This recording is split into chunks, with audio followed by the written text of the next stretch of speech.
জানিয়ে দিব এই মুহূর্তে আমাদের হাতে এসেছে গুরুত্বপূর্ণ আপডেট আন্তর্জাতিক সংবাদের শিরোনাম। শুরুতেই থাকছে ইরান কেন ভারতীয়দের জন্য ভিসামুক্ত ভ্রমণ স্থগিত করল। এবারে জানিয়ে দিব নাইজেরিয়ার ব্রিগেডিয়ার জেনারেলকে হত্যার দাবি জিহাদিদের। এদিকে রুশ ড্রোন হামলা প্রতিরোধের সক্ষমতা নেই ইউরোপের। আরও জানাবো শান্তি আলোচনায় মার্কিন সম্পৃক্ততা বাড়াতে তুরস্কে যাচ্ছেন জেলেনস্কি। সব শেষে জানিয়ে দিব হাসিনাকে যে কারণে ফেরত দেবে না ভারত।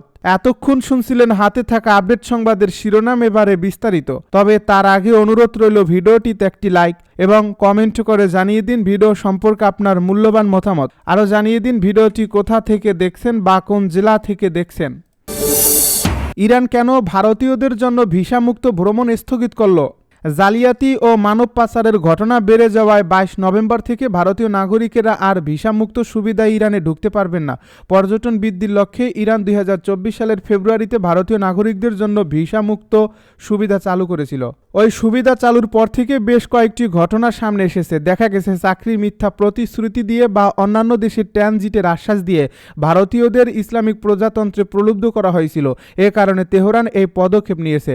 ভারতে অবস্থিত ইরানি দূতাবাস এক্সে এক পোস্টে বলেছে, ভারতীয় পর্যটকেরা এখনও ইরানের সহজেই ভিসা নিয়ে যেতে পারবেন। 22 নভেম্বর থেকে যে নতুন নিয়মে তাদের জন্য ভিসা বাতিল করার কথা ছিল সেটি আপাতত স্থগিত রাখা হয়েছে। এতে বলা হয়েছে এই তারিখ থেকে সাধারণ পাসপোর্টধারী ভারতীয় নাগরিকদের ইসলামিক প্রজাতন্ত্র ইরানের ভূখণ্ডে প্রবেশ বা ট্রানজিটের জন্য ভিসা নিতে হবে। নাইজেরিয়ার ব্রিগেডিয়ার জেনারেলকে হত্যার দাবি জিহাদিদের।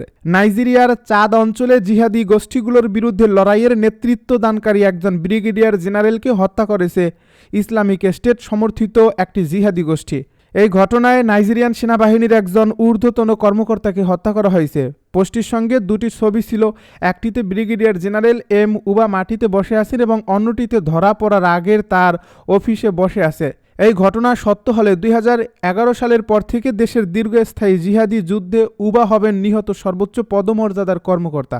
এর আগে শুক্রবার উত্তর পূর্ব বর্নে রাজ্যের ওয়াজিরোকো শহরের কাছে আইএসডব্লিউএপি যোদ্ধারা একটি সেনা কনভয়ে অতর্কিত হামলা চালানোর পর ডাম্বোয়া শহরে নাইজেরিয়ান সেনাবাহিনীর 25তম ব্রিগেডের কমান্ডার নিখোঁজ হন। শনিবার নাইজেরিয়ার সেনাবাহিনী স্থানীয় গণমাধ্যমে উবাকে আটক খবর ভুয়া বলে উড়িয়ে দিয়েছে।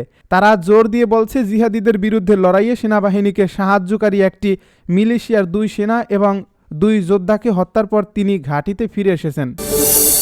রুশ ড্রোন হামলা প্রতিরোধের সক্ষমতা নেই ইউরোপের। রাশিয়ার ড্রোন হামলার কার্যকর মোকাবেলার জন্য প্রস্তুত নয় ইউরোপ এবং নিজেদের আরও সুরক্ষিত করতে ইউক্রেনের যুদ্ধে পরীক্ষিত সক্ষমতাকে একীভূত করতে হবে। ইউরোপীয় ইউনিয়নের প্রতিরক্ষা কমিশনার আন্দ্রিউস কুবিলিউস সোমবার এমন মন্তব্য করেছেন। পোল্যান্ডের আকাশে ন্যাটোর জেট রুশ ড্রোন ভূপাতিত করার পর 27 দেশের এই ব্লক তড়িঘড়ি করে নিজেদের ড্রোন প্রতিরক্ষা ব্যবস্থার ঘাটতি পূরণের চেষ্টা করছে।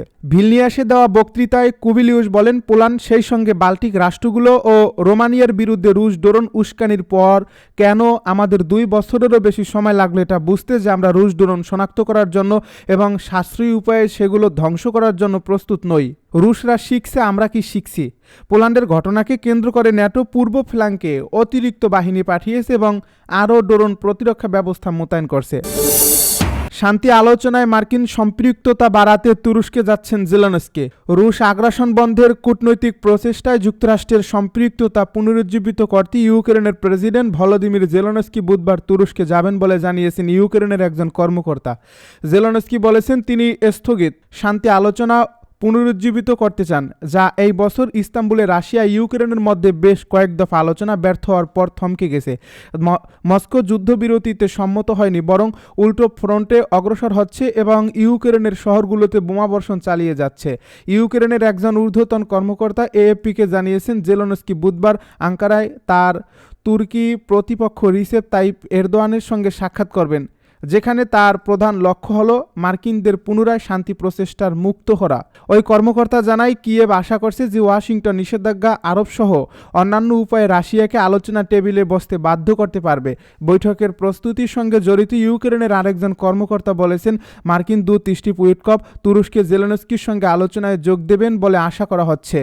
ক্রেমলিন বলছে বুধবার তুরস্কে অনুষ্ঠিত আলোচনায় কোনো রুশ কর্মকর্তা উপস্থিত থাকবেন না, তবে তারা যোগ করেছে ইউক্রেন যুদ্ধ সমাধান আলোচনার জন্য তারা এখনও উন্মুক্ত।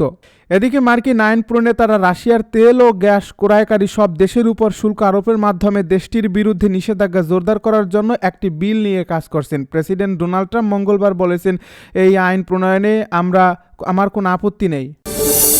হাসিনাকে যে কারণে ফেরত দেবে না ভারত। মানবতা বিরোধী অপরাধ প্রমাণিত হওয়ায় সাবেক স্বৈরাচার প্রধানমন্ত্রী শেখ হাসিনাকে মৃত্যুদণ্ড দিয়েছে আন্তর্জাতিক অপরাধ ট্রাইব্যুনাল। এরপরই হাসিনার দণ্ড কার্যকর করতে তাকে আনুষ্ঠানিকভাবে ফেরত চেয়েছে বাংলাদেশ। 2024 সালের 5 অগাস্ট ছাত্র জনতার গণ অভ্যুত্থানের মুখে পালিয়ে ভারতের নয়াদিল্লিতে চলে যান শেখ হাসিনা। 2024 সালের 5 অগাস্টে ছাত্র জনতার গণ অভ্যুত্থানের মুখে পালিয়ে ভারতের নয়াদিল্লিতে চলে যান শেখ হাসিনা। এরপর থেকে সেখানেই আছেন তিনি। ট্রাইব্যুনাল রায় ঘোষণার পর হাসিনাকে ফেরত চেয়ে যে বিবৃতি বাংলাদেশ দিয়েছে, এতে কঠোর ভাষায় বলা হয়েছে, যদি মানবতা বিরোধী হাসিনাকে ভারত এখন আশ্রয় দেয় তাহলে এটি অত্যন্ত অবন্ধুত্বপূর্ণ এবং ন্যায় বিচারের প্রতি অবজ্ঞার শামিল হবে। তবে তা সত্ত্বেও হাসিনাকে ভারত ফেরত দেবে না বলে সংবাদ মাধ্যম আল জাজিরাকে বলছেন দিল্লির জওহরলাল নেহরু বিশ্ববিদ্যালয়ের দক্ষিণ এশিয়া বিষয়ক প্রফেসর সঞ্জয় ভরদাস। তার মতে, ভারত মনে করে হাসিনা রাজনৈতিক প্রতিহিংসার শিকার, তাই তাকে ফাঁসিতে ঝোলানোর জন্য ভারত ফেরত দেবে না।